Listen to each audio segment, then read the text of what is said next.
how good can a $599 e-bike be? Let's find out.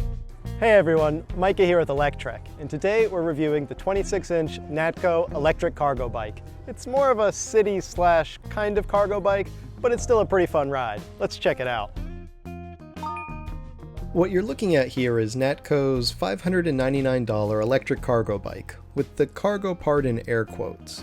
At $599, this is one of the cheapest full-size e-bikes out there. I bought this bike not because I expected it to be great, but because I hoped that it would at least be good.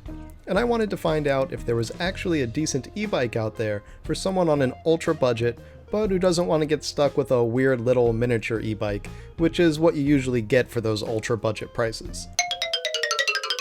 But the Nakto is a full-size bike with 26-inch wheels and a distinctly Dutch-style frame, or at least Dutch-inspired.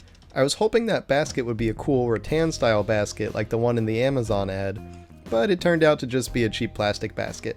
It works fine, and it even has a cover so things don't bounce out when you hit a bump, but it's not nearly as cool as I was expecting. Rounding out the cargo capacity of the bike is a rear rack, which is actually just fine and should be plenty for anyone who wants to zip tie on a milk crate or a larger rear box. You also get a front headlight, suspension fork, twist throttle, 7-speed drivetrain, an electric horn, and well, that's about it for the list of features. So yeah, it's a pretty simple bike, I guess. You're not getting a lot of extras here for $599.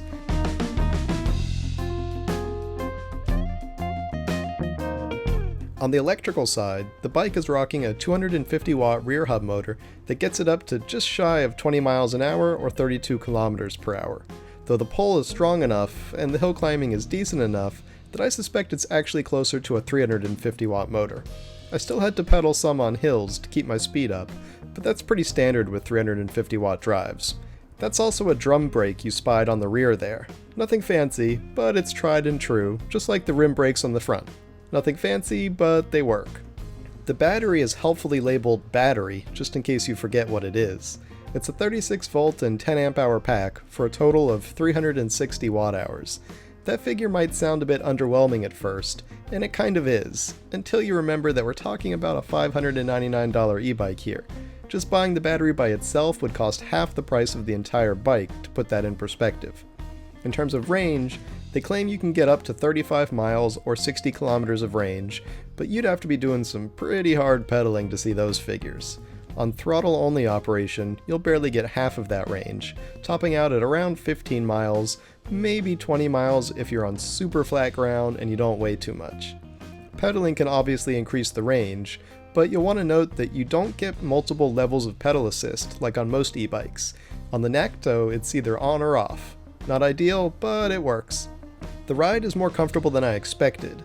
That suspension fork is not high-end by any stretch of the imagination, but it's more than enough for smooth streets and decent bike paths.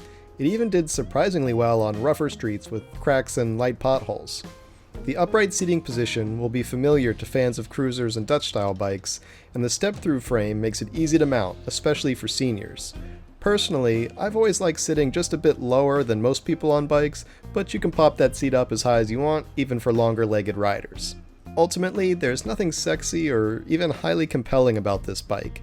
It's just a simple, cheap e-bike that works fine. Until it doesn't. I actually ended up blowing the fuse on the battery during one of my hill climbs, which on the one hand shows that at least the fuse protected the battery, but also probably indicates that they used the cheapest fuse they could find.